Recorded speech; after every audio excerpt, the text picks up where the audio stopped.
Arratsaldeon denori, arratsaldeon berriro ongi etorri. Jarraituko dugu.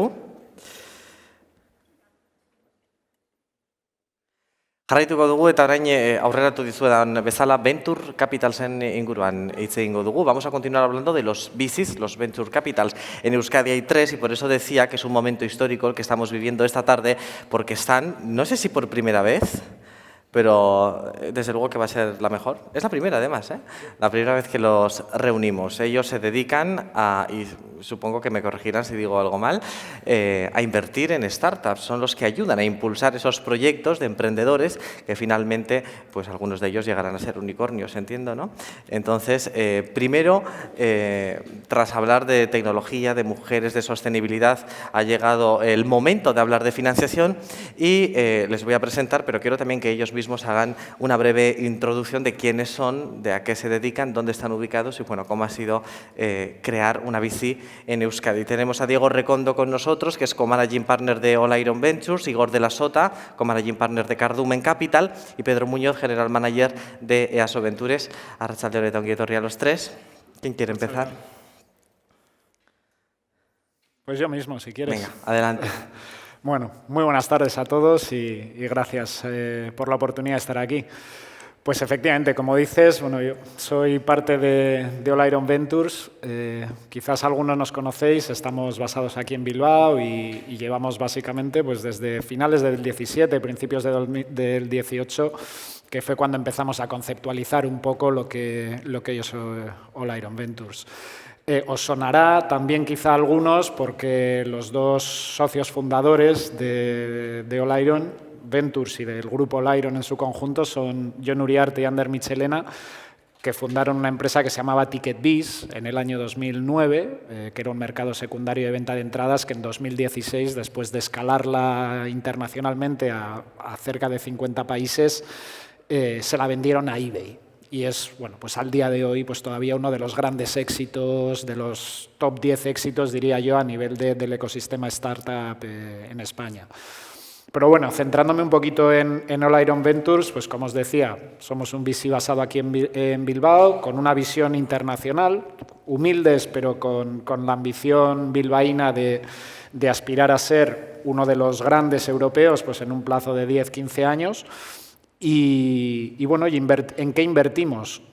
Pues invertimos en startups en fases tempranas, en las que se suelen denominar seed o semilla o series A, es decir, empresas que ya empiezan a tener un poco cara y ojos, que tienen un modelo de negocio ya definido, que generan ingresos. Entonces, bueno, no entramos en fases muy tempranas en PowerPoints, como ya sabéis de sobra hay otros inversores que hacen.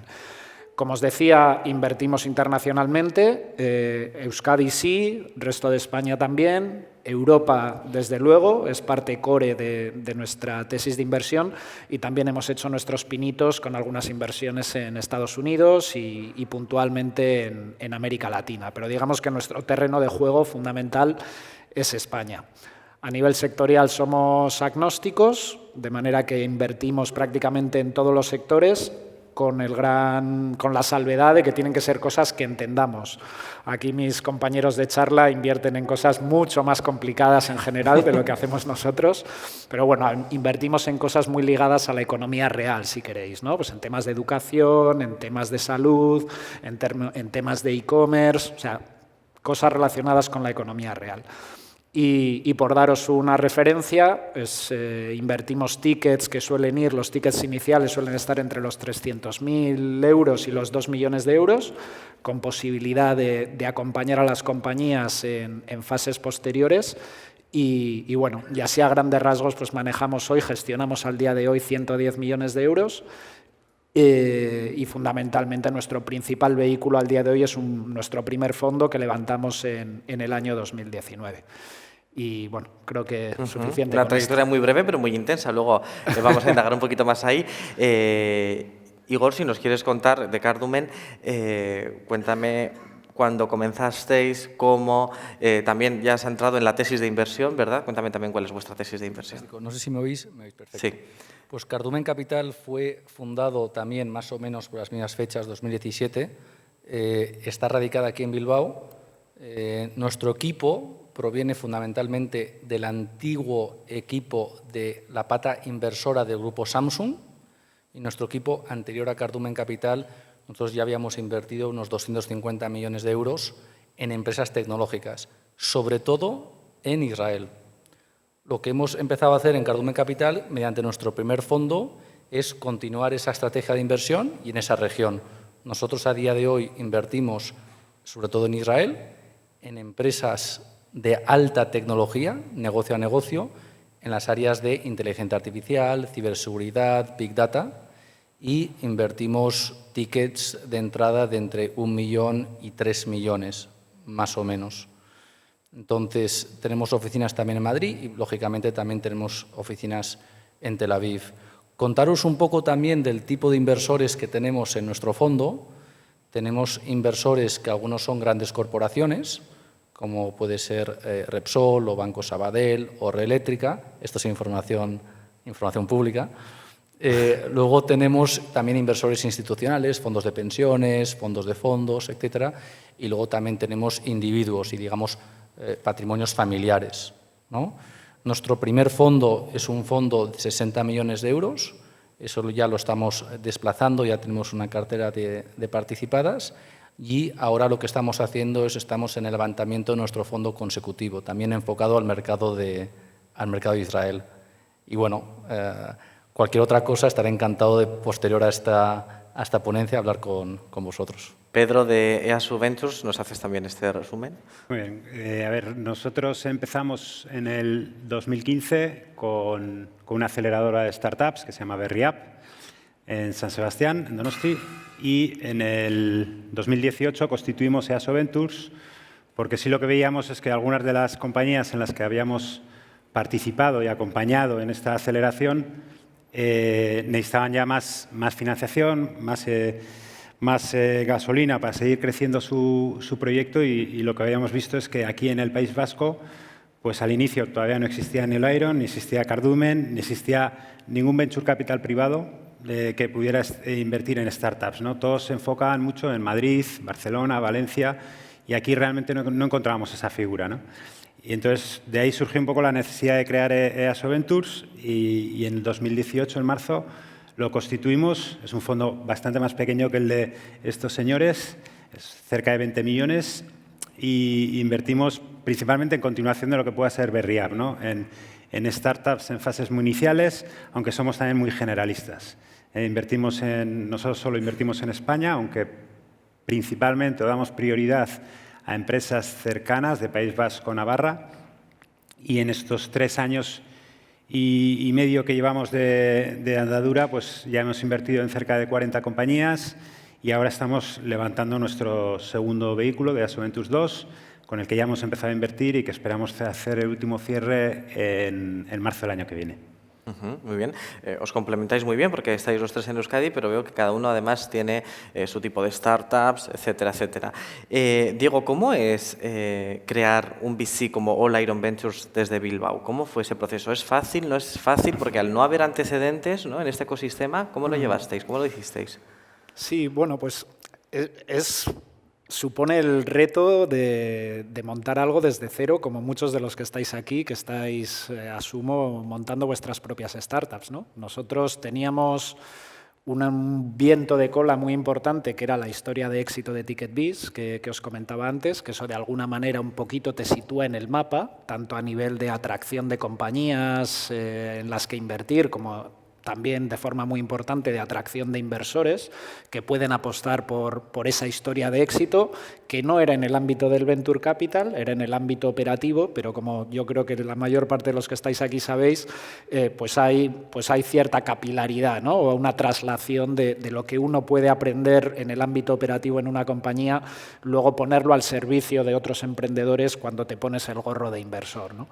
Pero para nosotros fue un reto porque, como decía Pedro antes, aquí no había mucho, o no había apenas nada, pues estaba EASO ya cuando nosotros lanzamos, había iniciativas públicas como Seed Capital de Vizcaya y demás, que son muy valiosas, desde luego, pero en el ámbito privado no había nada.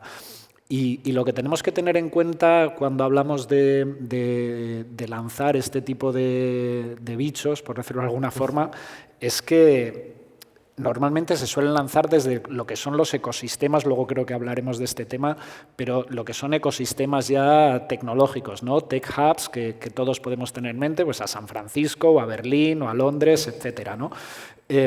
Y Bilbao, aunque desde luego Euskadi en general, aunque pues, se ha avanzado y se sigue avanzando mucho, pues no estamos todavía ahí, en esos niveles de desarrollo, Igor que nos va a decir de Israel, ¿no? que está a la vanguardia de todo esto, pero desde luego que al final es un reto de lanzar una actividad en un entorno que no está excesivamente acostumbrado a manejar este tipo de vehículos.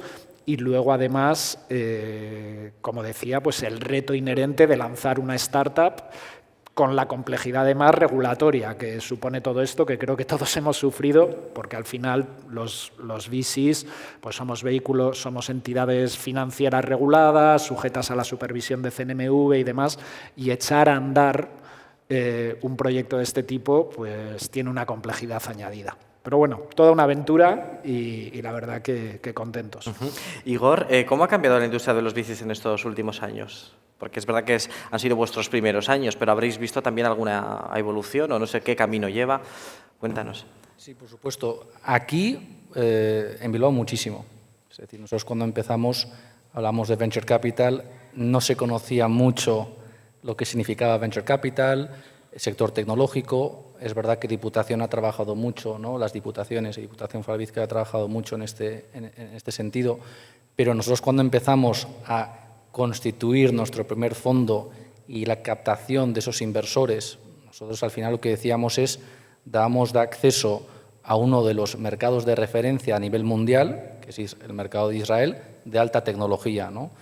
Cuando vinimos aquí con ese discurso hace unos años, pues bueno, pues al principio costaba, ¿no? Y luego también es verdad que ahora es una alegría venir a eventos como este y ver, bueno, pues que hay un aforo de gente, que hay mucho interés, que la gente está emprendiendo más, etcétera, ¿no? Con lo cual ha evolucionado enormemente, ¿no? Y nosotros en Cardumen lo que sí hacemos, si bien es cierto que invertimos a día de hoy en Israel, es también apoyar el ecosistema aquí en todo lo que podamos y compartir información y compartir lo que es know-how, ¿no?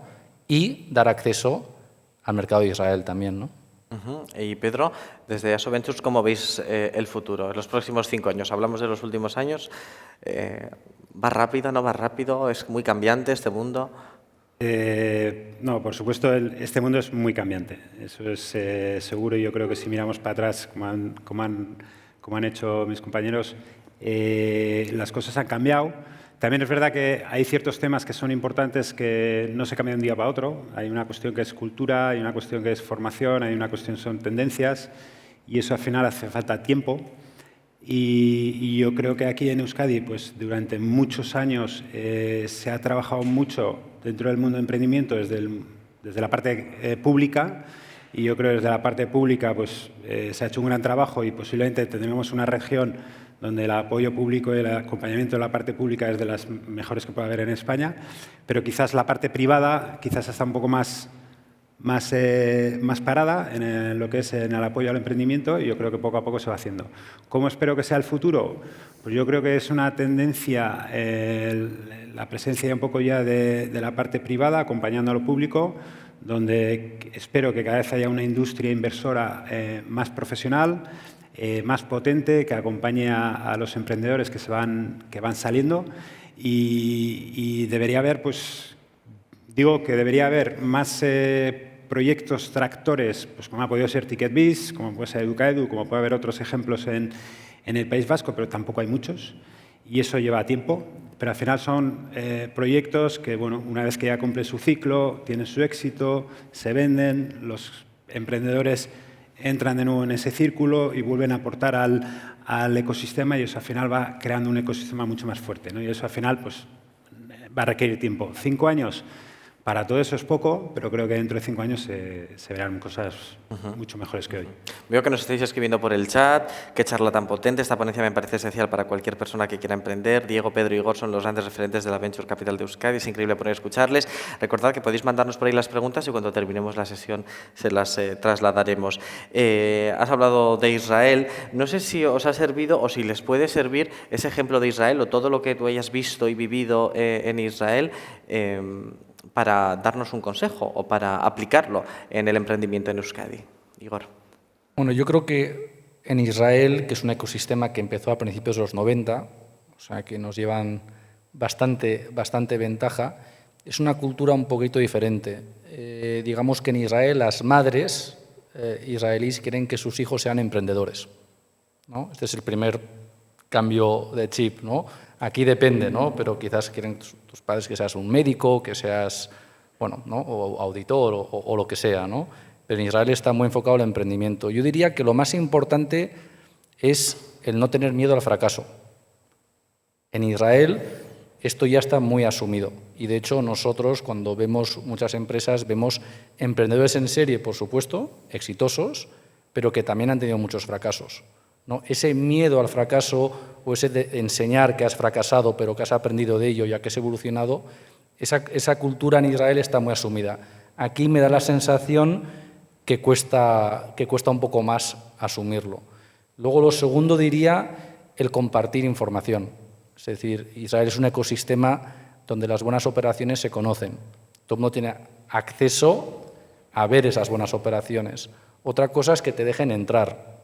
Y aquí hay que tener muy claro cuál es tu valor añadido y por qué tú y no el otro, ¿no? O otra persona que quiera entrar en esa operación. Entonces, es un ecosistema donde no existe una cultura de fracaso, o sea, se fomenta que tengas kilometraje y que hayas tenido tus fracasos, y luego es un ecosistema muy transparente donde toda la información que quieres saber sobre cualquier empresa la tienes a tu disposición. Luego ya depende de ti si tienes un ángulo de entrada y ya depende de ti tus recursos y tus ganas si realmente consigues esa operación, ¿no? Yo diría que esos son los dos puntos más interesantes. Muchas gracias, Diego. De Olairon, ¿qué crees que necesita el ecosistema emprendedor de Euskadi para convertirse en un hub de inversión en startups? Bueno, pues yo creo que es que mis compañeros han tocado exactamente todos los palos, ¿no? Haré un par de notas adicionales. En forma de, a modo de resumen, pues el tema del emprendimiento como una opción real. Yo creo que cada vez es menos el patito feo y a la gente se plantea, a los jóvenes os planteáis, o no tan jóvenes incluso, el lanzar startups y eso desde luego tiene mucho mérito. Como decía Pedro, la parte de los éxitos, el que haya éxitos, hemos citado TicketBiz, Educaedu o compañías como ahora, pues no sé, no porque la hayamos invertido nosotros, pero como Lo Quiero, que quizá la conocéis muchos y que en Vizcaya pues tiene un tamaño ya muy importante. El apoyo, el que haya inversores privados, el apoyo público, desde luego, yo creo que es importante también y yo creo que en ese sentido a nivel Euskadi se está haciendo muy buen trabajo, lo comentábamos en el backstage antes, con medidas que fomenten de alguna manera el desarrollo de este ecosistema. Pues hablamos a nivel de los VCs, los cambios regulatorios que ha habido para atraer a gestores con un régimen fiscal más favorable, cambios que se están produciendo en materia, por ejemplo, de la fiscalidad de las stock options, que son fundamentales para fomentar precisamente que la gente lance nuevas compañías y pueda tener un trato favorable en el caso de que las cosas le vayan muy bien. Apoyo público en general con este tipo de eventos y con otras iniciativas. O sea, yo creo que al final no podemos hablar de una cosa, sino que es una especie de círculo virtuoso donde hay un montón de actores y eso, como bien decía Pedro, no es algo que de la noche a la mañana hago clic y de repente, tengo un tech hub. Eso no funciona así. Esto es un periodo largo, es un camino que hemos iniciado, que yo creo que va en buena línea, pero que es cuestión de tiempo. Y si en 5 o en 10 años podemos estar mejor de lo que estamos ahora, que yo creo que va a ser así, pues muchísimo mejor para todos. Hay, no sé si conocéis, futuros venture capitals en Euskadi, es decir, ¿os vais a ir reproduciendo o cómo lo veis? Pregunta abierta. No soy consciente de ello, pero si lo hubiera sería sería una cosa muy positiva. Creo que es enriquecer el ecosistema, que haya más players, que haya más inversores, solo puede ser bueno, ¿no? Y luego también que si una entidad o una persona es exitosa, es bueno para todos nosotros, porque todo ese éxito luego se reinvierte en el ecosistema. Entonces, al final, todos salimos ganando. Esto es muy importante también. Pedro, ¿cómo lo hacían los emprendedores hace 10 años? ¿Cómo lo hacían? Pues no sé, con mucha voluntad y con mucho esfuerzo, pero sí es verdad que a ver, yo hace 10 años trabajaba en una tornería, o sea que fíjate que lo que sabía yo de startups, cero. Pero de lo que he conocido de gente que ha empezado hace 10 años, pues obviamente se sentían muy solos. Emprender, muchos de los que estáis aquí estáis emprendiendo, al final puedes tener una idea, pero luego sacarla al mercado, pues al final te enfrentas a un montón de problemas, no solo del propio mercado, sino problemas básicos de cómo constituir la empresa, cómo llevar los papeleos, cómo llevar las finanzas, cómo contratar gente, cómo contratar con un abogado, o sea, 17.000 cosas básicas que muchas veces no te explican pero que te entorpecen. Y que cuando hay un ecosistema funcionando y avanzado, pues ese tipo de problemas los compartes con otra serie de gente que te ayudan y te facilitan las cosas, ¿no? Y al final te hacen que te centres en lo tuyo, que es sacar adelante tu proyecto. Hace 10 años, yo me puedo imaginar emprendedores que se lo tenían que hacer todo, buscarse la vida. Sí es verdad que hace 10 años también estaban las instituciones y yo pues, entiendo que los Big Guipúzcoa o los Big Berrilá, que se llamaba antes, los BEAs de aquí, el Big Álava, pues estaban funcionando a tope y les estaban ayudando, pero quizás no tenían luego la parte un poco del apoyo de la parte privada, ¿no? Y luego, a veces también, cuando no existe una industria inversora, luego, en algunos casos, se siguen estrategias de financiación de las compañías que a veces no son las más adecuadas, ¿no? Y eso lo ves luego con el tiempo. Es decir, pues porque te entra un tipo de inversores que no es el más adecuado, porque te entran con porcentajes que a veces no son los más adecuados porque son excesivos y que luego te impiden crecer en el futuro. Entonces, hay una serie de pasos que, si no tienes un entorno y un ecosistema ya un poco más preparado y formado, pues puedes equivocarte, ¿no? Pero... Te he hecho la pregunta precisamente para que algunos de los que están aquí, o bien porque son jóvenes o bien porque desconocían el mundo del emprendimiento, de las startups hace no tanto, pues para que entiendan el salto que se ha dado, ¿no? Porque yo creo que sí que ha habido un salto importante. Respecto a ese salto y cara al futuro, no sé si os atrevéis a darnos consejos prácticos. No sé si directamente un consejo sobre cómo hay que vender una startup. Vender me refiero a venderosla a vosotros, en este caso, es decir, cómo hay que defender ese proyecto, esa startup, para que sea exitoso y para conseguir financiación. Es una pregunta para los tres, si quieres empezar, Igor. Bueno, yo lo voy a reenfocar un poco, esa pregunta, que por supuesto pues tenéis todos los KPIs, es decir, qué hitos tenéis que conseguir, ¿no? Y hay un montón de información sobre los hitos que tienes que hacer para conseguir que tu empresa sea adquirida, ¿no? O bien por negocio, o bien por tecnología, o bien por equipo, una combinación de los tres. De eso hay mucha información y aquí en el panel seguro que os podemos dar esa información, ¿no? Pero adicionalmente diría, y enfocaría un poco también en el aspecto emocional de emprender, ¿vale? Y no es un camino recto, es un camino con subidas y bajadas, ¿no? Y es un maratón, no es un sprint. Entonces hay días buenos, hay días malos. El equipo que montas y el equipo que te apoya y el ecosistema con el que te rodeas es muy importante y, por lo menos en nuestra visión, si tú emprendes con la idea de la creación de valor a medio o largo plazo, de ahí lo que estás haciendo va a generar un valor y va a ser adquirido, ¿no? Pero siempre pensando en el medio o largo plazo y siempre también pensando que es un camino emocional muy divertido, muy intenso, y que merece mucho la pena, ¿no? Sí, yo añadiría un par de cosas en relación con esto último que comentaba Igor. Creo que es muy importante y lo digo en el tono más positivo, que no se me entienda mal. El emprendimiento no es para todo el mundo.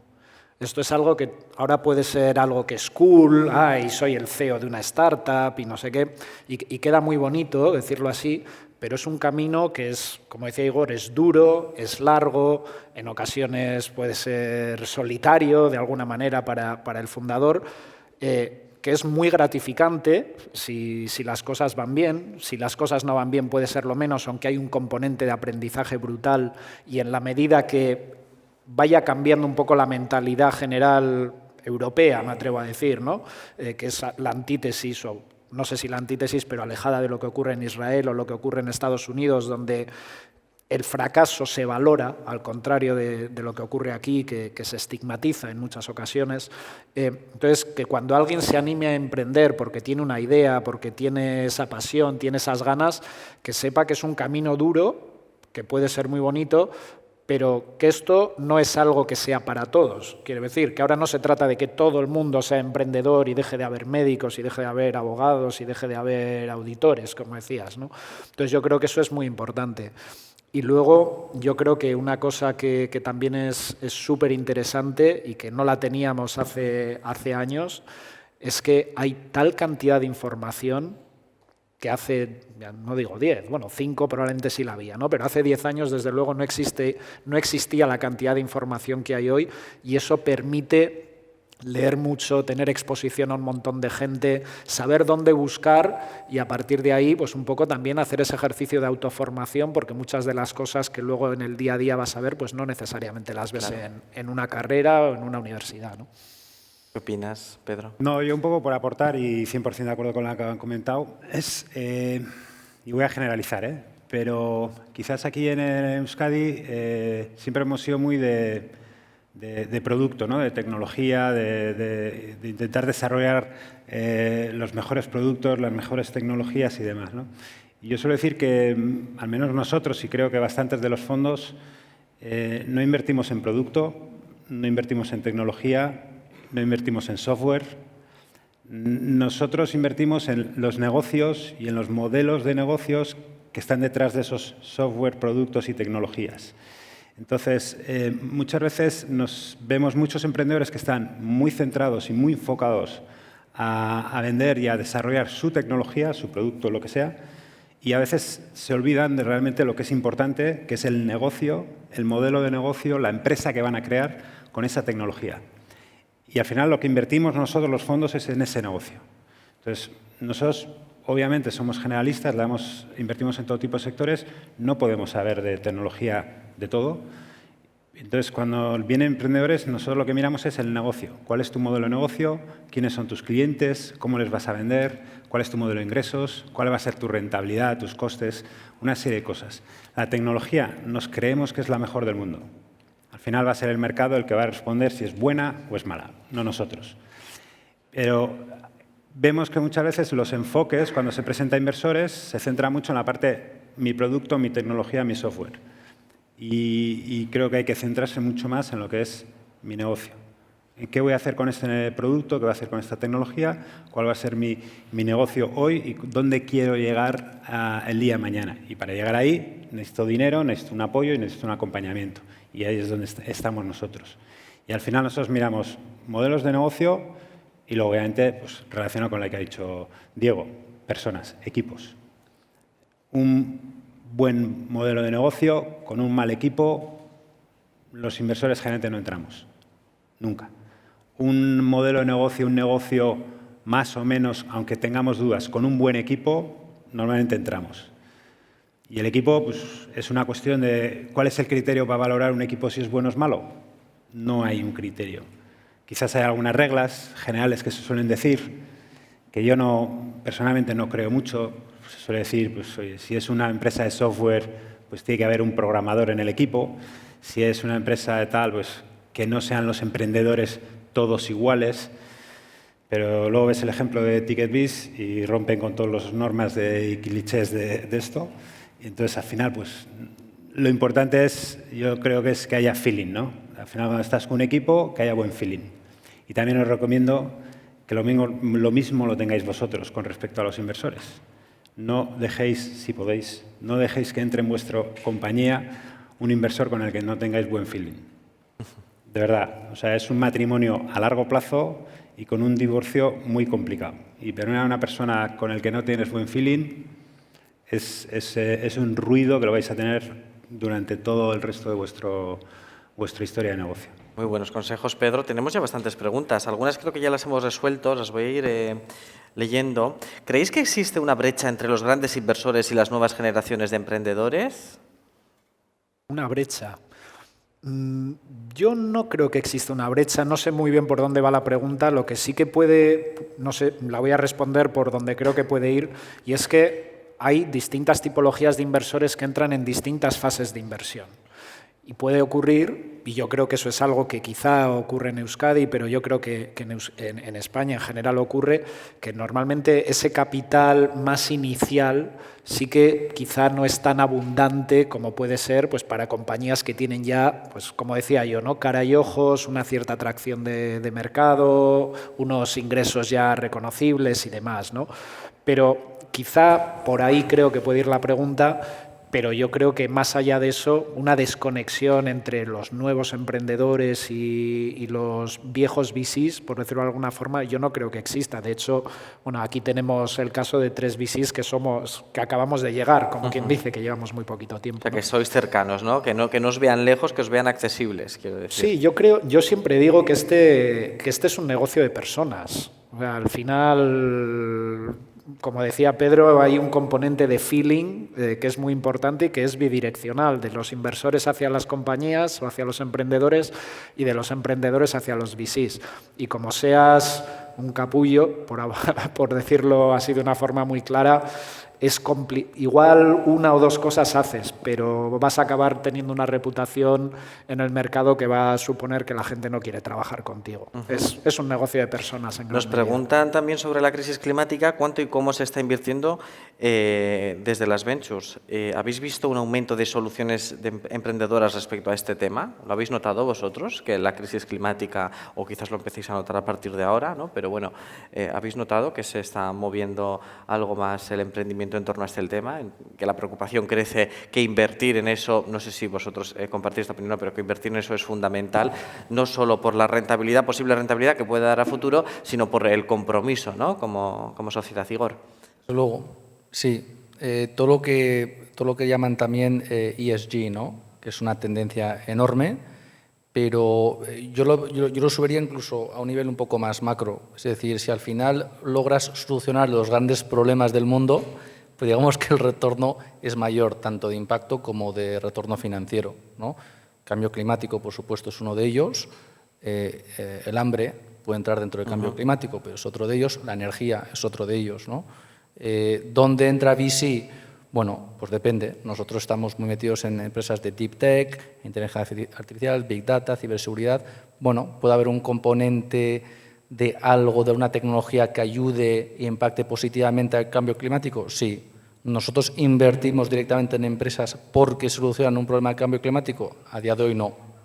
Pero está claro que hay una oportunidad ahí y está claro que cuanto mayor sea el problema, mayor es el retorno si se soluciona ese problema, ¿no? Hay más preguntas. Bueno, entiendo que, no sé si estáis de acuerdo con lo que ha dicho Igor. Sí. Si queréis añadir algo más. Hay otra pregunta que nos dice Patricia. ¿Cuáles son los factores decisivos para decidir la inversión en una startup? Pues un poco lo he adelantado antes. Nosotros, nuestro criterio al menos, entender el modelo de negocio que se quiere presentar. Ahí sí que sugerencia, al final, el modelo de negocio vosotros cuando presentáis vuestra startup a un VC, a un Venture Capital, a un fondo o incluso a un inversor, a un Business Angel, al final vais con una presentación, que es vuestra carta de presentación. Sí os sugeriría que la trabajéis bien. ¿Por qué? Porque al final es una carta de presentación donde muchas veces no os van a dar ni la oportunidad de replicarla personalmente, a nivel de presencial. Simplemente con una mala presentación muchas veces se te rechaza la propuesta, ¿no? Entonces hay que trabajarla y en una presentación, lo que le llamamos nosotros el deck, ahí tienes que hablar mucho de ese modelo de negocio que me refería antes. Nosotros, al menos, con esa presentación y luego una conversación con los emprendedores, al final vemos si el proyecto, si el modelo de negocio nos parece que tiene sentido, es decir, por el mercado, por la tecnología, por la competencia y demás. Luego, que es invertible. Es decir, invertible para nosotros tenéis que entender que tenemos que entrar en compañías que tengan un potencial de crecimiento alto. Porque al final invertimos para tener retornos relativamente altos, ¿no? Entonces, tienen que ser compañías que puedan escalar y puedan crecer. Y luego lo que os he dicho antes, que tenga un equipo detrás potente y que realmente pueda hacer que esa empresa crezca lo que dice que pone en el papel, ¿no? Voy a crecer de 1 a 100, pues bueno, que ese equipo sea capaz de llevarlo adelante. Y los criterios, no hay mucho más, hay mucho de feeling, sobre todo yo os diría que en fases muy iniciales hay mucho de feeling. El análisis puede ser eterno y te puedes pasar meses analizando un tema, pero al final, no por mucho analizar, dejas de mitigar riesgo. Entonces, al final es mucho de feeling y ahí es donde hay mucho de la presentación que hagáis tanto en papel como la presentación que hagáis vosotros ya presencialmente. Ahí va a depender muchísimo. Muy bien, chicos. Teníamos más preguntas, pero no nos queda tiempo, por lo tanto, no sé si las vais a poder resolver ahora fuera con las compañeras o a través de la aplicación.